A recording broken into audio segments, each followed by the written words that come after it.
Get off that exhausting hamster wheel and into balanced living with Dr. Marissa. Promise you joy in the mystery.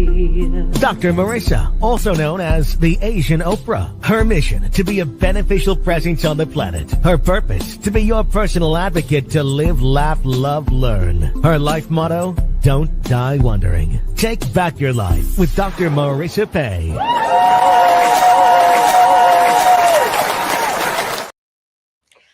And welcome. You're tuned in to Take My Advice. Whoops, I'm not using it. Get Balanced with Dr. Marissa, the morning show here on KCAA, NBC News, CNBC News, and NBC Sports Radio Station, AM 1050, FM 106.5, and streaming everywhere. iHeartRadio, Spotify, iTunes, TuneIn, Amazon, Audible, Podchaser, Spreaker, Streaker. Can you tell it's Monday?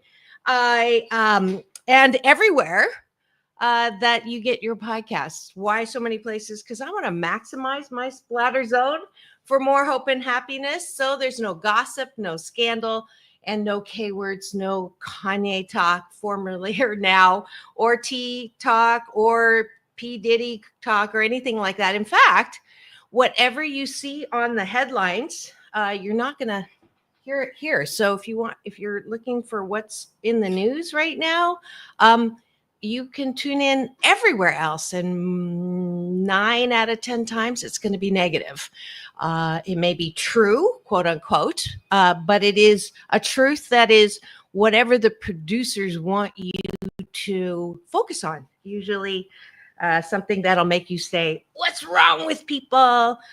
Shock and awe. Or, what's wrong with the world? Because that's what sort of ignites you. I am drama, therefore I am. On this show, I would like to surprise you with some things, but surprise you that you'll smile instead of be angry or sad or whatever that is negative. So that's what I'm about. And this is show number 1344 podcast show. And also my 671st consecutive week on the air. It might be the second, but this time change has got me a little bit combobulated. But we're going to start today because it is Monday. Mental Health Matters Mondays. And I'm just going to have to fix this because it's distracting the bejesus out of me. Hold on. I thought I switched my clocks. I did to make sure I showed up on time for my friend's birthday party yesterday. But today, I'm just back in the old time zone or the non-saving daylight zone. But let's see.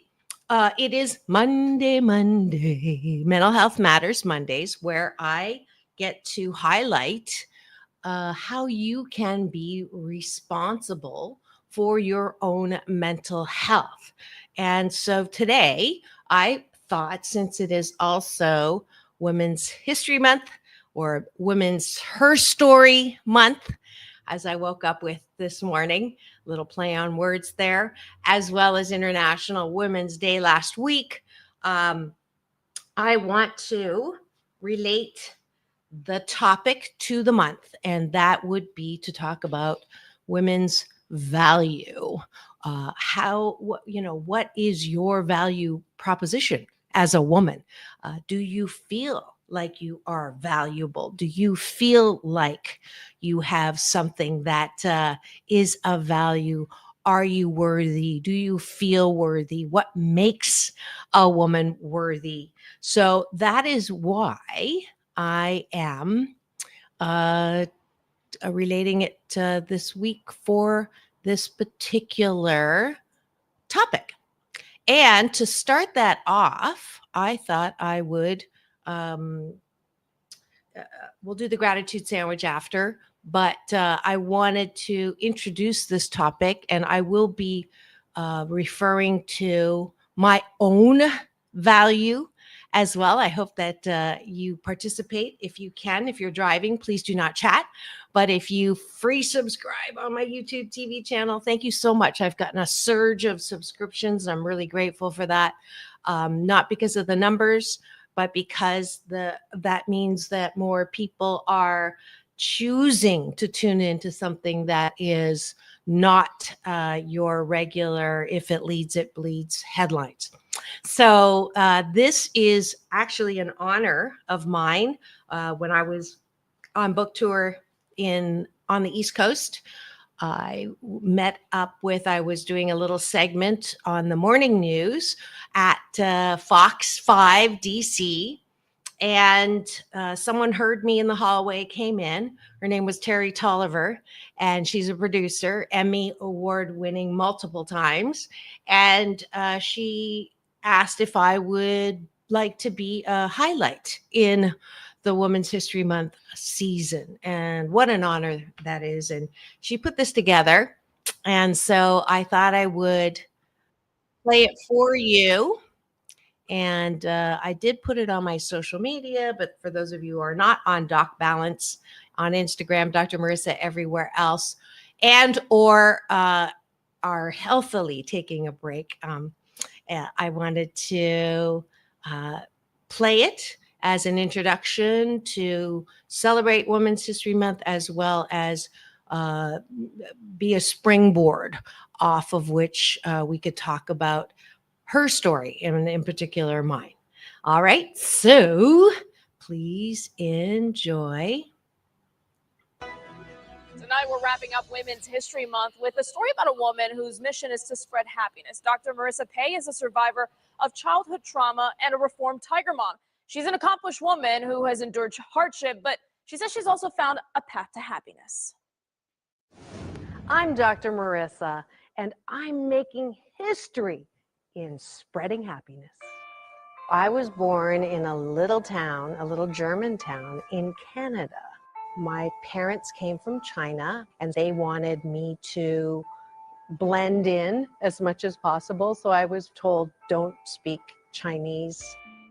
So I learned actually to lie about who I was. People would say, are you Hawaiian? And I'd say, yes, because Chinese was just not a good thing to be. I had a tiger mom, and in an effort to motivate me, she would say that I was fat, that I was ugly, and that I was clumsy. To prove she was wrong, I started modeling, and I dropped 40 pounds in like less than a year, and unhealthy. I was constantly trying to prove that voice wrong. And this is a show about hope and how to be happy. So that began my own journey to shift from blaming to, wait a minute, there is a role in pain in life. And what I've realized is pain in life chisels us into more and more good, more and more expansion, and more beauty. Yes, now I am known as the Asian Oprah. And the first time someone called me that, I went, oh, whoa, way too big shoes to step into. One of my teachers is Michael Bernard Beckwith, and he's a very good friend of Oprah's, introduced me to Oprah as, this is the Asian Oprah. And I'm like, and she looked at me, and she looked down, she looked at me, smiled, and said, nice pants. Dr. Marissa, also known as the Asian Oprah, reporting live. When I say this is Dr. Marissa reporting, also known as the Asian Oprah, it just immediately sets people at ease. They laugh. It's such an honor. Many of us say, I am my own worst critic. Nobody's harder on me than I am. And my response to that is, stop it. Why are you doing that to yourself? You have to be your biggest fan, because if you can't at the end of the day say, I did a good job, who is? We don't have to constantly be angry at the things that are wrong. Why don't we choose to be happy about things that are right? We have the choice. That's our muscle. And life is so amazing if we can see it. Dr. Marissa says the road to happiness starts with your mind, and you should end your day by reminding yourself of 8 things you successfully accomplished. Well, I hope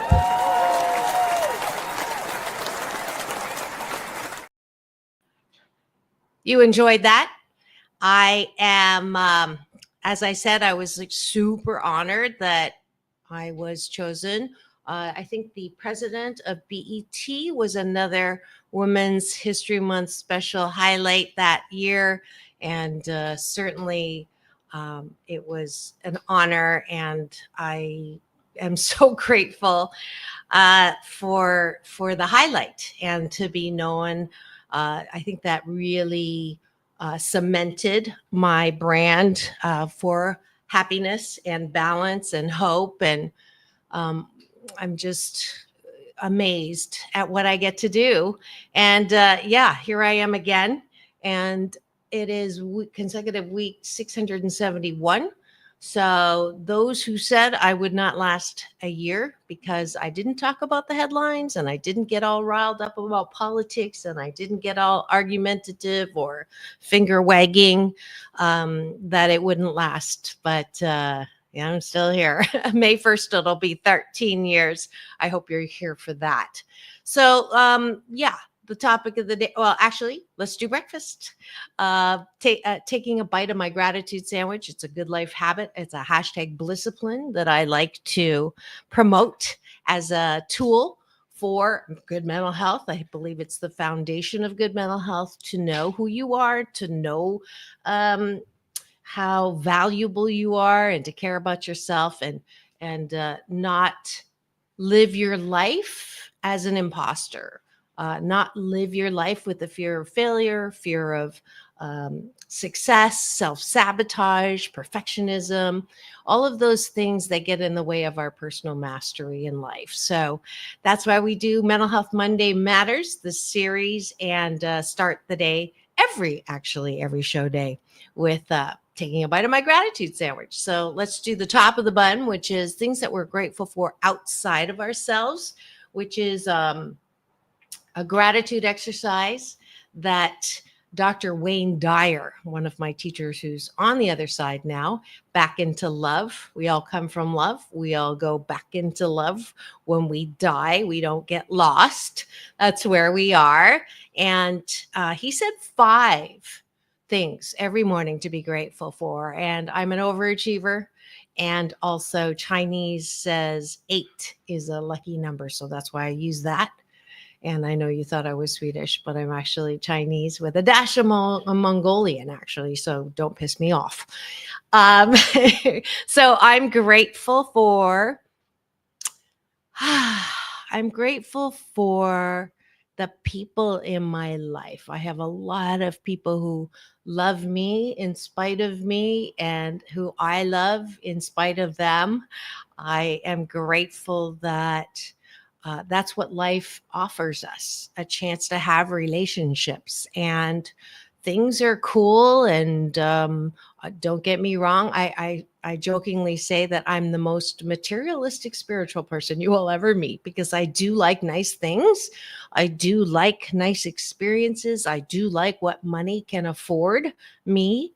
And I'm grateful for all of those things. But my definition of happiness is having what you want and wanting what you have, doing what you like and liking what you do. So it's that constant being satisfied and grateful for where you are without losing also the joy of wanting more, always expanding, wanting to learn new things, wanting to grow, wanting to appreciate people, places, and things. And so that's I'm grateful for all of those things that money can afford, but those things. If you think about, let's see, oh, I really want that outfit or that pair of shoes or that trip or that car. They all have like a happiness shelf life, temporary, right? You love that outfit and then you wear it twice and then it's in the back of your closet. Or the same with shoes, or the same cars maybe last a month and then it's just your car. Houses, maybe, I don't know, 3 months before you find all those things that need to be fixed. So those are all things that we're grateful for, but on a temporary scale. And if we define happiness through those things, it is fleeting. So that's why we do the bottom of the bun. What are you grateful for? That is inside of yourself. What do you like about yourself? Because in those times where the things and situations and conditions around you are not that great, then you can be miserable or be angry that why do bad things happen to good people? Well, the answer to that is because bad things are not really bad things. They're just chiseling. Everything that happens to us is for our divine and best good to grow and expand into the best possible version of ourselves. There's no perfect version of ourselves even. That's what life is, a chance to enjoy wherever you are and however you are. So I appreciate my ability to continue to learn that in my own life and also to teach that, to help others feel better about their lives. That's kind of my mission in life. My Happy 88 mission: 88 million more happy people in the next 8 years. Okay, that is breakfast. I think my regular peeps that join me on Mondays are still in the time difference. They're probably going to look for me in about 45 minutes, which is cool. I'm so glad that I still have this platform to be able to splatter more hope and happiness on you. But thanks for joining me for breakfast. And I hope that you will continue this good life habit, this hashtag Blisscipline, because I promise you, you can sandwich your day in the most positive way, with or without me, for the next 28 consecutive days with gratitude and appreciation.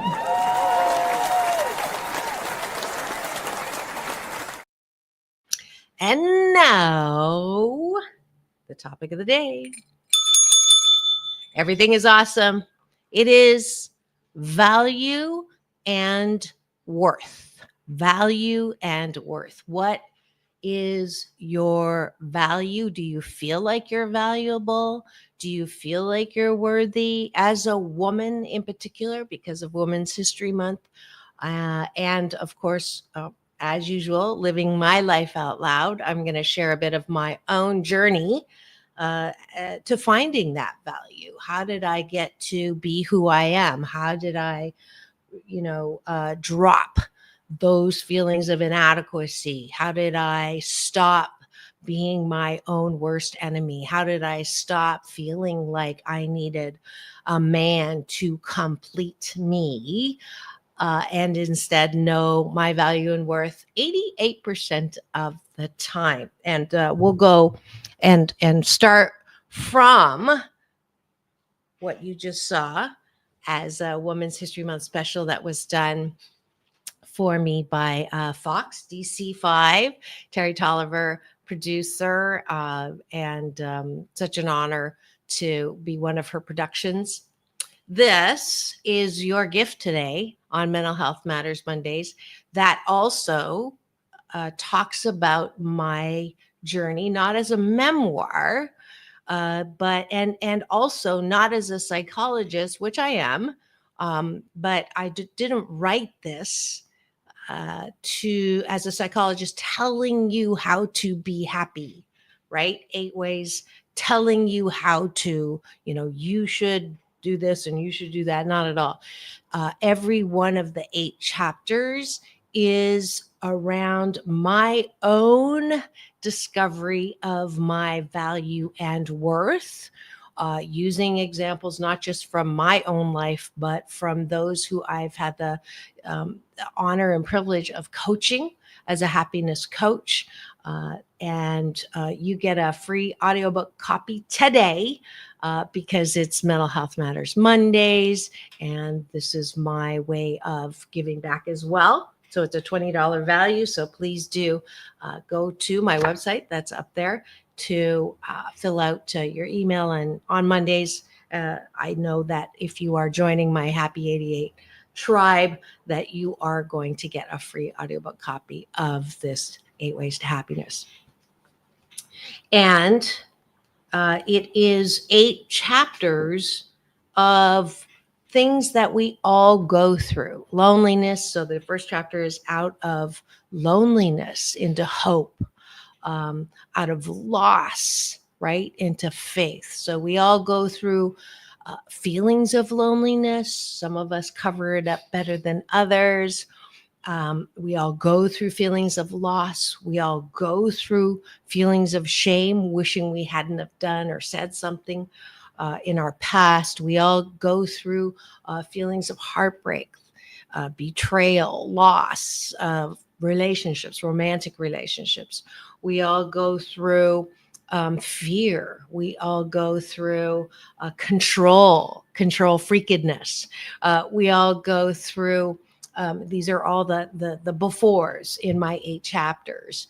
And then we all go through those things and sometimes get stuck in all of those things. And certainly my story, her story as a woman, I had some things that were unique as a Chinese woman, as a Chinese young girl who grew up in a very homogenous German town, largest German settlement outside of Germany in Kitchener, Ontario, Canada. And I was born in the Kitchener-Waterloo Twin Cities Hospital, which is renamed. But I grew up in this home on the outside where I did not feel of value. I got teased mercilessly. Chinese, Japanese, dirty knees, look at these. And I just wanted to look like the girl next door. And then inside the home, I was also ridiculed by a tiger mom who used negative motivation, which is honestly a very common thing it seems in the Asian women culture. I thought it was just Chinese, but I have since spoken to many women around the world whose culture has a tendency to put women down in an effort to make them not. So I know in my case, my mom did the best that she could. She was raised this way, my Chinese mom. And she would say, "You're fat and ugly and clumsy." And it was an effort to make sure that I would not be all of those things. But as a result of the teasing outside and the teasing inside, or the well-meaning outside more mean than well, and on the inside, I was heavy. I started getting heavy around the age of 7. And by 13, I was overweight. And not only was I being called a chink, and this is a derogatory term that was used on me, and it's a horrible word. And not only that, I was, because I was heavy, I was called a chunk, which is a fat, the derogatory term. And obviously, I took that hit. I believed it about myself, and then had it reinforced at home that I was really not of value. So I grew up in those formative years having very low self-esteem, very little sense of worthiness, very little sense of value. So I had no value. And that I know that I'm not alone. I know that 7 out of 10 of us is the statistic. My honorable moniker, Oprah, says it's as high as 8 out of 10. Psychologists today say it's as high as 93% of us who grew up not feeling valuable, who grew up with some kind of trauma that led to our inability to feel worthy from the outside.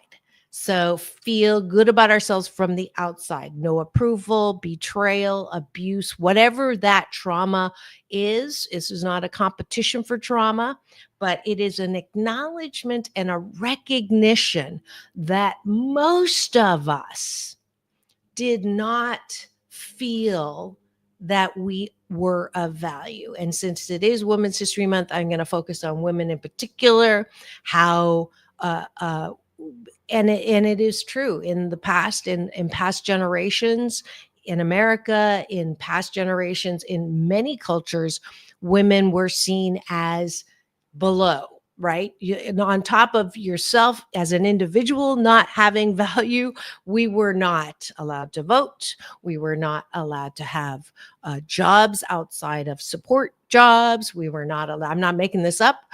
we were objectified. We were treated poorly. It wasn't that long ago when women in the workplace were, the boss. It was okay for your boss to pat you on the butt. It was okay for men to leer at you and to whistle and to make not very nice comments about you. And the more better looking you were, or the more well endowed you were, the worse it was. And ergo, the value of having feminism. My daughters are much more feminist part of that movement than they are constantly criticizing me, because I still am in that balance. I'm all about balance. I absolutely honor and recognize the value of the women's movement. I am part of the women's movement, but I also I want to not have that pendulum swing too far that we forget that we are also, yin and yang, and there is value in the masculine energy. But sometimes in order to get that pendulum to go from here to the middle, you do have to swing the pendulum. So there are cases of discrimination that aren't really discrimination. There are cases of harassment that aren't really harassment, but those are the ones that get on the news. So, let me qualify the balance also, that it was necessary, it continues to be necessary to promote diversity, because that pendulum, obviously, as you can see from the current, what's going on in the administration, that we still have work to do in order for our mission as a country to be, one nation under God, with every difference being of value. So I say this because there were a couple of things that I was saying in that direction. One is, for her story, for women's history, for us to find that value, we have to understand that when we were kids, that 93%, that 8 out of 10, that 7 out of 10 of us who had those horrible, undervaluing, traumatic experiences, to stop thinking that there is something wrong with us because we went through that. And I'm pretty strong on this because it happened to me. This is the woman's history. My story is because I was told I was fat and ugly, because I was told I was a chunk, because I was told that I wasn't good enough. I believe that, and therefore in the deepest part of my soul, I believed that I was broken and never going to be as good as, or I needed to be fixed So I would always be behind anyone else who was not in that category. And one day I woke up going, wait a minute, 7 out of 10. So that's the most conservative number of those of us who've had childhood trauma. If we're 7 out of 10, not even the 94%, why do we think there's something wrong with us and we'll never catch up? We're the majority. Majority is supposed to rule, right? And that blew my mind. It opened myself up to, wait a minute. If we're the majority, that means there's got to be a reason why we have pain in life. There's got to be a reason for that trauma. There's got to be a reason that is not quite so negative. It's not quite so much of a sentence, of a like an internal prison sentence for ourselves. And that began that journey of self-discovery. And then the importance of understanding that there is nothing wrong with us, that we actually, maybe you don't want to say we're lucky, but that those of us who've had the trauma are in a unique situation where we can, when we say, I know how you feel, we really do know how you feel. And that is an important acknowledgement for the pain in life that we've had. We are those of us, it's not what was done to us, it was what was done for us. And I have to absolutely credit someone who helped me understand that in a groundbreaking way, in my heartbreaking way, into betterness. And that is my big brother, Dr. Michael Bernard Beckwith, who, he was the one who broke me open to understand that there is really nothing wrong with us, that the idea that there's something, we're being punished with pain in life is so ridiculous that, it's a BS. It's a belief system that keeps us down, keeps us from living an amazing life. So that, my friends, is the sort of the foundation. You understand the highlights of my story, her story in Women's Her Story Month, for value, finding value. We're going to come back after the break. We're going to pause for news, weather, and traffic here on my NBC News Radio channel, KCAA, the station that leaves no listener behind. Don't go away. We'll be right back in 2 and 2, as Chuck Wooler used to say. I say peace in, peace out. Don't go away. I'll be right back.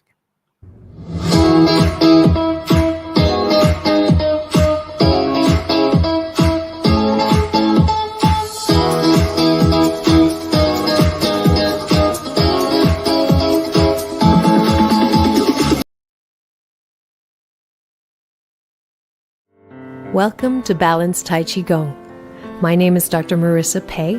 For the next 28 minutes, we will be slow dancing with the universe in a moving meditation that promotes inner peace, one breath at a time. Just follow the sound of my voice and move with me as I guide you through this ancient wisdom through New Thought practice.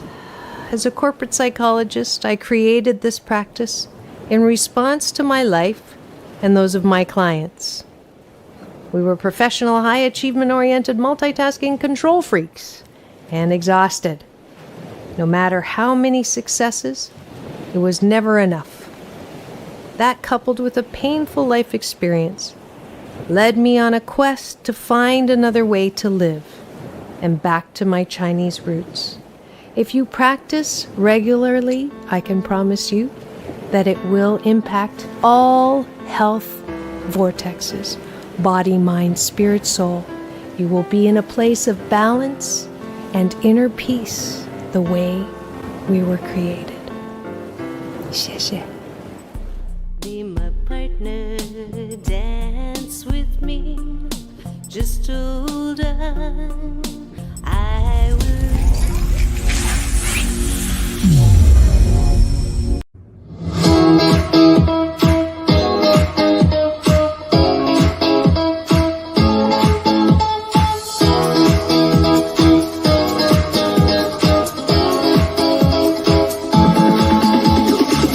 Take back your life with Dr. Marissa Pei.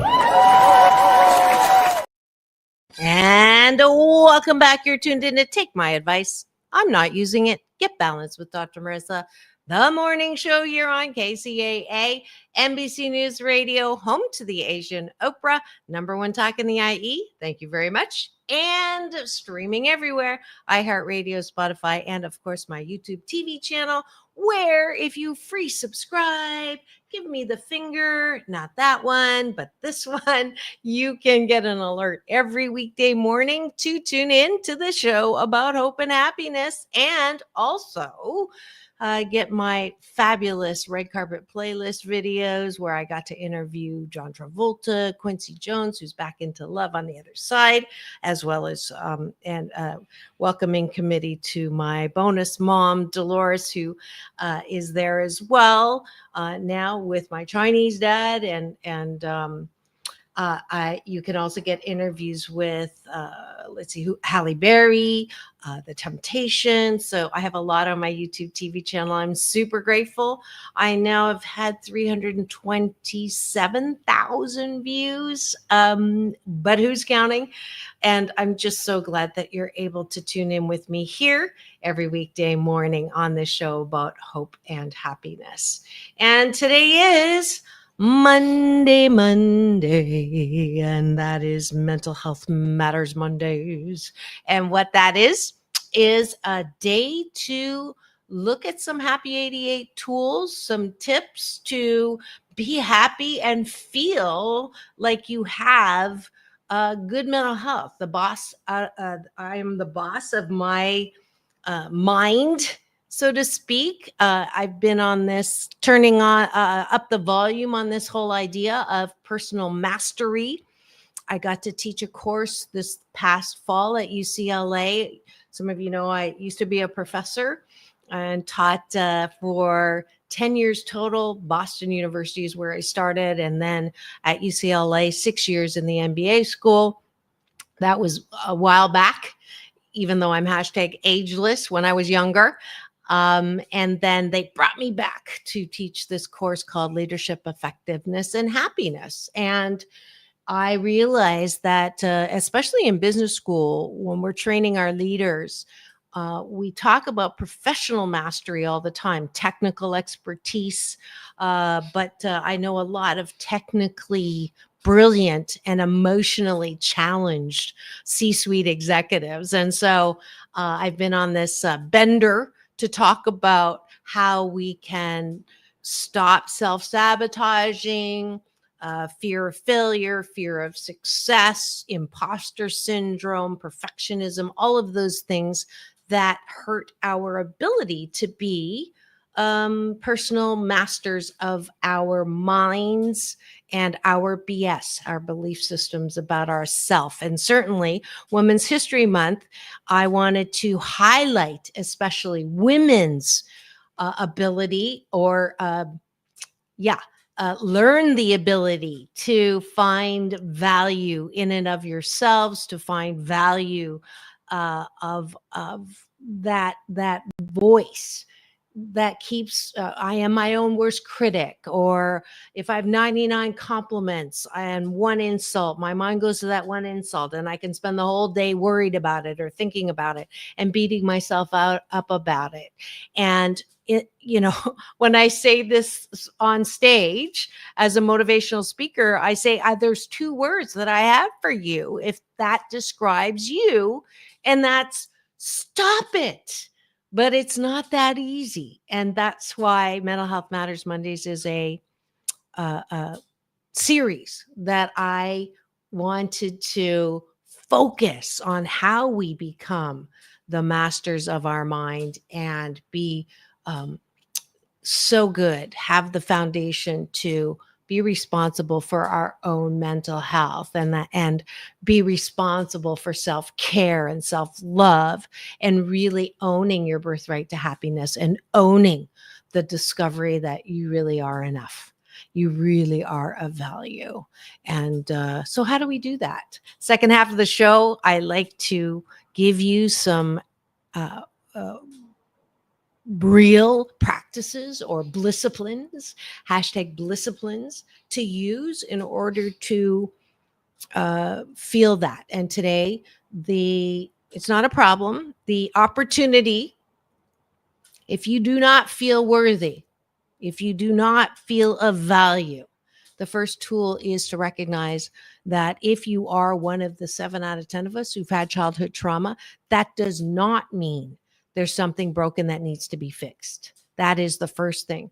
Because if you think that, then you also will feel like you didn't get a fair break when you were young. Your mother or father or whoever that was should not have treated you that way. There must be something wrong with me. I deserve to have that, or I have the karma that I'm getting. So I'm getting punished. And, I wish I had had a different upbringing. I wish that hadn't happened. And if you you have the absolute right to be pissed off the rest of your life at the people who did you wrong. You have the right, the choice to believe that what happened to you shouldn't have happened to you. And that it has given you the excuse to have a mediocre or a horrible life. You can do that. And I did that for years. I did that for a decade, blaming, shaming, having an out for trying, because, if you were brought up like I was, you would not try either. To have that fear of failure, to have that drink, to do that drug, to numb out. I have the right to feel sorry for myself based on what happened to me that wasn't fair. And you have a right to live that way. You can spend the rest of your life living that way. But I would encourage you to change your story, to change her story, to change the BS, the belief system that you might be carrying around that tells you you are not worthy, that tells you you have no value, that tells you that you deserve the idiot that treats you poorly because you have a broken picker, or you have a broken sense of self. So you attract those who don't treat you well because you don't feel like you deserve to be treated well. Well, that may have been, but I'm hoping that today, March the 10th, 2025 is the day that you stop the BS. Call your own BS, call the belief system, and make a decision today that it's not going to be a light switch that turns around, but it's kind of like the large boat. I used to say Titanic, but we don't want it to be the Titanic that ends up crashing. But we want it to be like, in the analogy is to a boat, a large boat. When you first start turning, nothing happens. So if you do want her story to change from I am not enough to I am enough, and I am worthy, and I am of value to myself and others, 88% of the time, let's be real here, we cannot be that way 100% of the time. Do I still have feelings that I'm not worthy? You betcha. Not a lot. I would say less than 12%, but my goal is to feel of value 88% of the time. So that's the bar.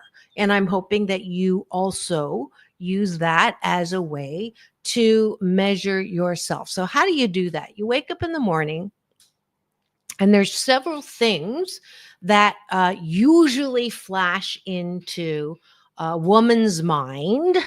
Okay, I'm going to start with single women, all the single women.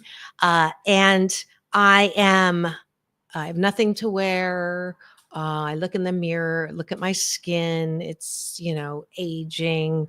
Look at my body. It's aging. Look at my, oh Lord, it's a good thing people don't see me without makeup or a filter. Oh, I shouldn't have said that. And I'm not a good enough mom. I'm not a good enough friend. I'm not a good enough daughter.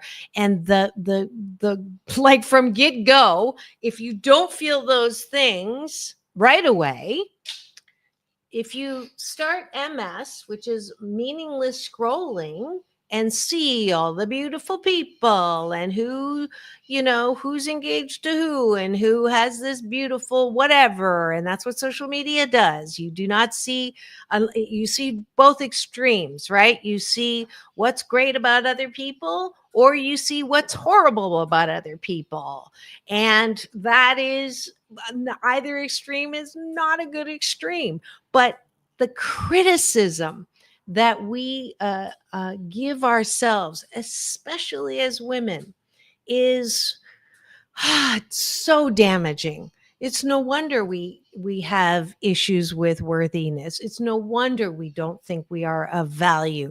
That constant comparison, the constant um, uh, uh, fodder to beat ourselves up. So the first thing, if you want to feel more worthy, if you want to feel more valuable as a woman in particular, one would be to plug your phone in a different room, so that the first thing you do in the morning is not give yourself something to beat yourself up upon.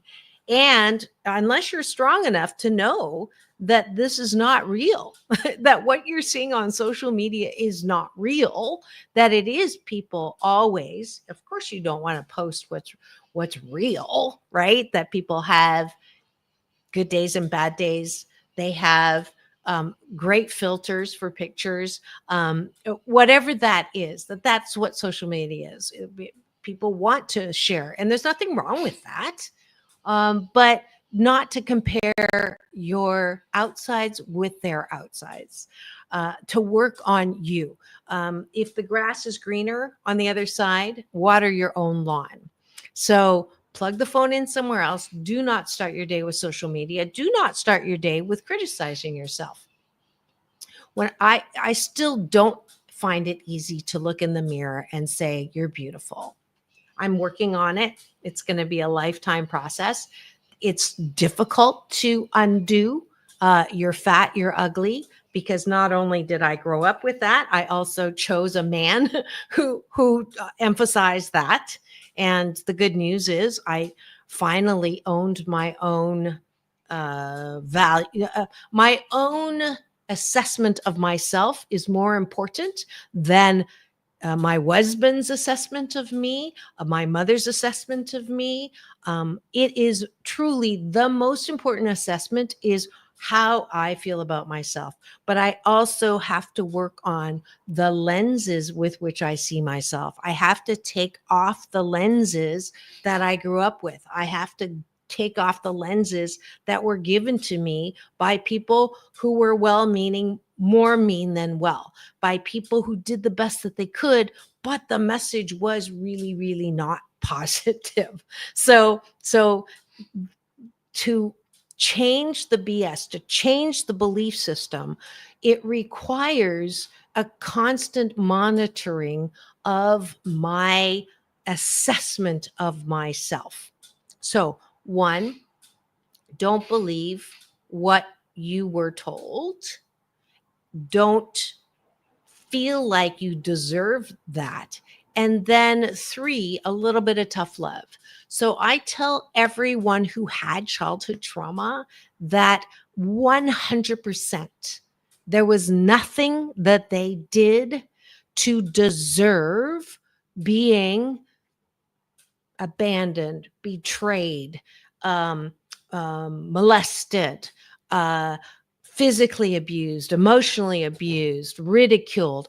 All of those things that happened to you when you were young, and you are in that class of 7 out of 10 of us who have had childhood trauma, not one of you deserved or did something or said something to deserve that. No matter if someone said to you, I'll give you something to cry about. No matter if someone said to you, if you didn't do that, I wouldn't be forced to hurt you.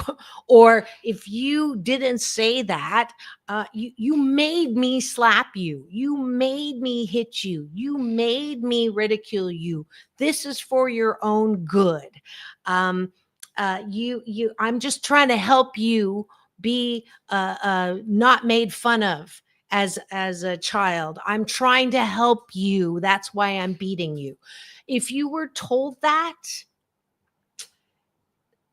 please, please drop the BS, drop the belief system that somehow you deserved it, because you did not deserve it one iota. I can say that with absolute certainty. Let me let that sink in for a second.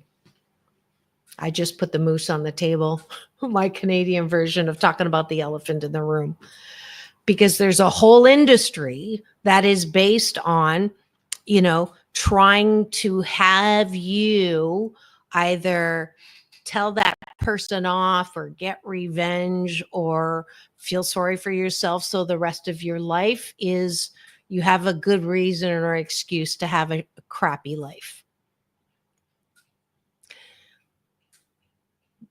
Life is so short. And I want you, whatever age you are, to hold true a new BS, a new belief system. And I can't prove any of what I said was true, but I do know that I have the power, that I can choose to see what happened to me, right? Not my fault, but it is my responsibility to not take that BS and now use it as an excuse to have a crappy life. That's my choice. I didn't have a choice before, but I have a choice now. I didn't have a choice before, but I do have a choice now to choose to believe that all that stuff helped chisel me into a pretty good person now. Past the pain is power, but you have to get over the pain and you have to feel the pain.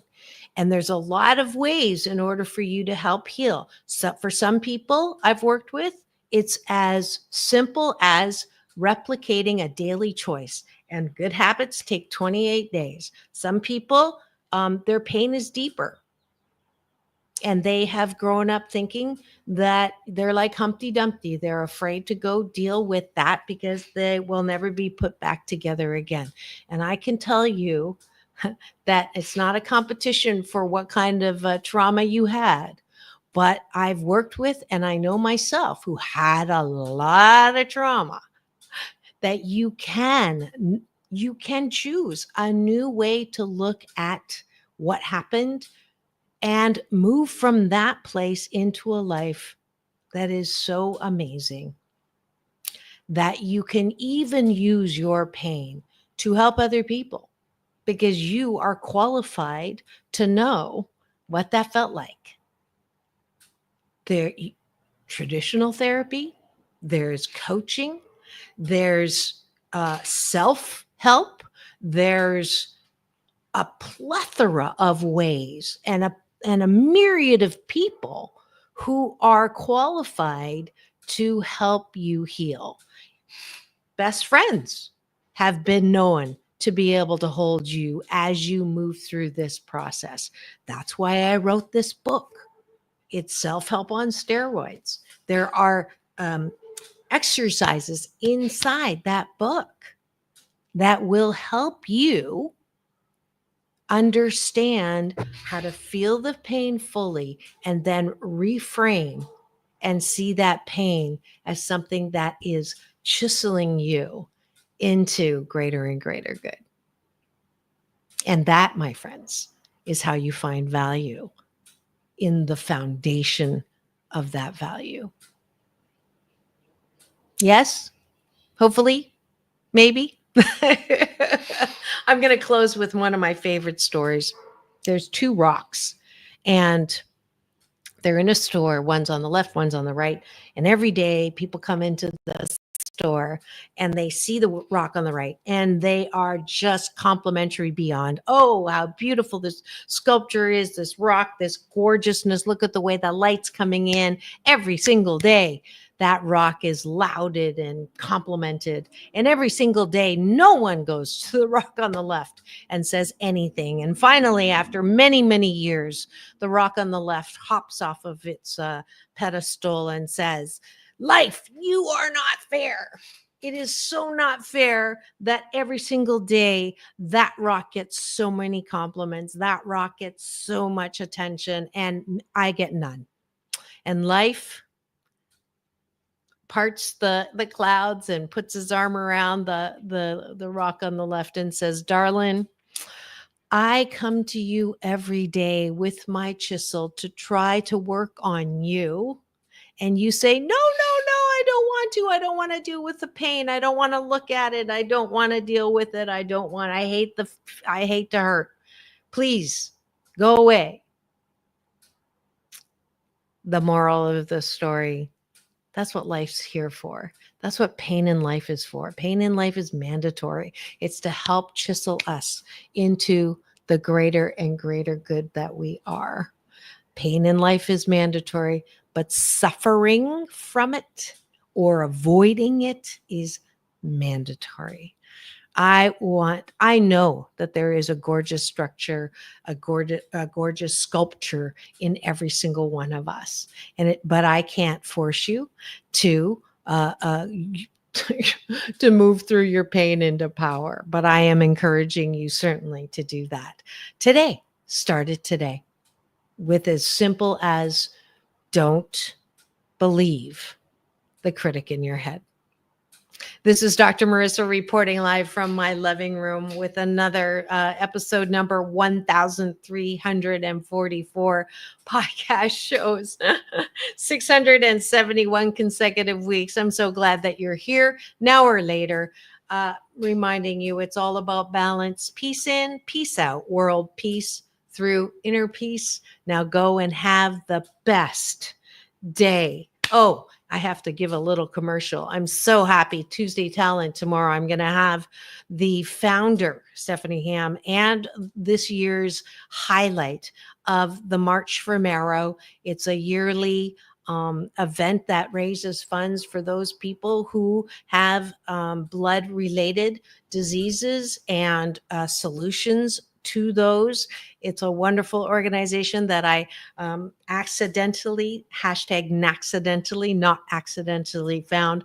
You'll see me. I get to start the race every year. It is April 26th this year. So I'm coming back from Canada just in time for that. So please join me tomorrow for a very special Tuesday Talent. Wednesday's Doctors in the House. Thursday is Throwback Thursday. Friday is Straight Talk with James Hawthorne. Always something for you here. Now go and have the best day ever. We'll see you tomorrow.